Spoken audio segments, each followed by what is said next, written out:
নমস্কার বন্ধুরা, গোপালে হেসেলে আপনাদের সবাইকে স্বাগত। আজকে বাচ্চাদের বায়না রাখতে মাত্র 5 মিনিটের মধ্যে তৈরি করে ফেললাম অত্যন্ত সুস্বাদু একটি স্ন্যাক্স রেসিপি, যেটা বাচ্চাদের সাথে সাথে বড়দেরও কিন্তু খেতে ভীষণ ভালো লাগবে। এর উপকরণও খুব কম, তাই চলুন আর সময় নষ্ট না করে রান্নাটা করে ফেলি। আজকে চটজলদি এই দারুণ টেস্টি স্ন্যাক্সটা তৈরি করার জন্য আমি বাটির মধ্যে 2টো মিডিয়াম সাইজের আলুকে সেদ্ধ করে ম্যাশ করে নিয়েছি। এবারে এর মধ্যে দিয়ে দিচ্ছি একটু ব্রেড ক্রাম্বস, দিয়ে দিচ্ছি একটু গোলমরিচের গুঁড়ো, দিয়ে দিচ্ছি একটু চাট মশলা, অল্প একটু কাসুরি মেথি দিয়ে দিলাম, দিয়ে দিচ্ছি একটু লাল লঙ্কার গুঁড়ো, অল্প একটু হলুদের গুঁড়ো দিয়ে দিলাম। এবার স্বাদ মতো নুন দিয়ে দিচ্ছি, তবে নুনটা কিন্তু খুব বুঝে দেবেন, কেননা চাট মশলা দেওয়া হয়েছে, তার মধ্যেও কিন্তু নুন থাকে। এবার সব কিছু খুব ভালো করে মেখে নিচ্ছি।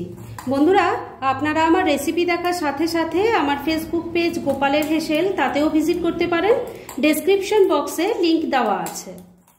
সব কিছু দেখুন খুব ভালো করে মেখে নিয়েছি। এবারে এর মধ্যে আমি একটু চিজ দিয়ে দিচ্ছি। আপনাদের কাছে যদি চিজ কিউব থাকে তাহলে সেটা গ্রেট করে দেবেন। আমার কাছে যেহেতু স্লাইস আছে তাই আমি এটা হাত দিয়ে একটু ভেঙে নিয়ে দিয়ে দিলাম।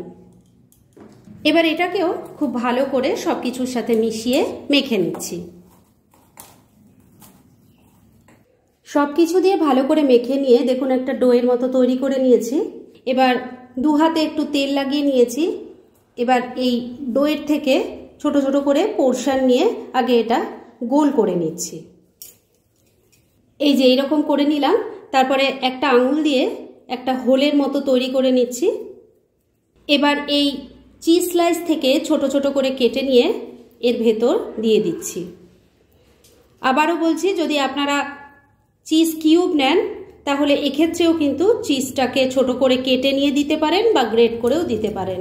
মুখটা ভালো করে আটকে নিয়েছি, এবার আবারও ভালো করে গোল করে নিচ্ছি।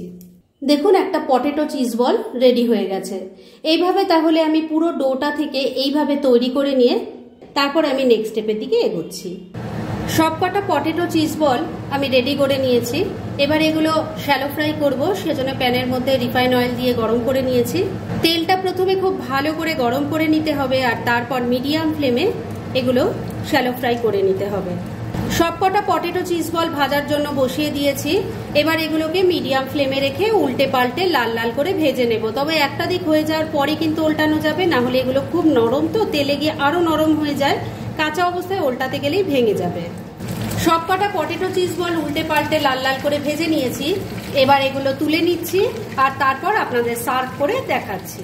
ফ্রেন্ডস, আমার আজকের এই দুর্দান্ত স্বাদের স্ন্যাক্স রেসিপি একদম রেডি হয়ে গেছে এবং আমি সার্ভ করে দিয়েছি। খুব কম সময় কম উপকরণে এটা তৈরি হয়ে যায়, তবে খেতে কিন্তু অসাধারণ লাগে। হঠাৎ করে বাড়িতে যদি কোনো গেস্ট চলে আসে তার জন্যও কিন্তু এটা চট করে তৈরি করে দেওয়া যায়। সববার খেতে ভীষণ ভালো লাগবে। তাই দেরি না করে পারলে এটা আজই ট্রাই করে ফেলুন, আর তারপর কেমন লাগলো সেটা প্লিজ কমেন্ট করে জানাবেন। এরম ধরনের অনেক ভালো ভালো নিরামিষ রান্নার রেসিপি আপনারা গোপালের হেসেল সার্চ করলেই পেয়ে যাবেন, যার মধ্যে থেকে কিছু কিছু আমি সাজেস্টেড বক্সেও দিয়ে দেবো, সেখান থেকেও আপনারা দেখে নিতে পারেন। তাই গোপালের হেসেল অবশ্যই ভিজিট করুন। আর আপনারা কেমন ধরনের রেসিপি চাইছেন সেটাও কিন্তু আমাকে জানাতে পারেন। আমি চেষ্টা করব সেসব রেসিপিগুলো আপনাদের সাথে শেয়ার করার। আর আমার আজকের এই রেসিপি যদি আপনাদের ভালো লাগে আর ইউজফুল বলে মনে হয়, তাহলে যারা এখনও আমার চ্যানেলটাকে সাবস্ক্রাইব করেননি তারা প্লিজ সাবস্ক্রাইব করুন। তাহলে আজকের মতো এখানেই শেষ করছি। পরদিন আবার এরকমই কোনো ভালো রেসিপি নিয়ে চলে আসব।